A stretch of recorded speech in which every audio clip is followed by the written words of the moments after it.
хайрлан дурлана гэсэн үгийг чинь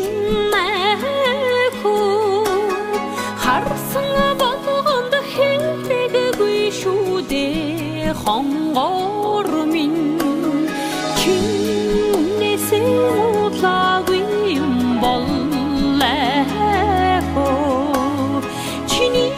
байж чадахгүй шүү дээ амраг минь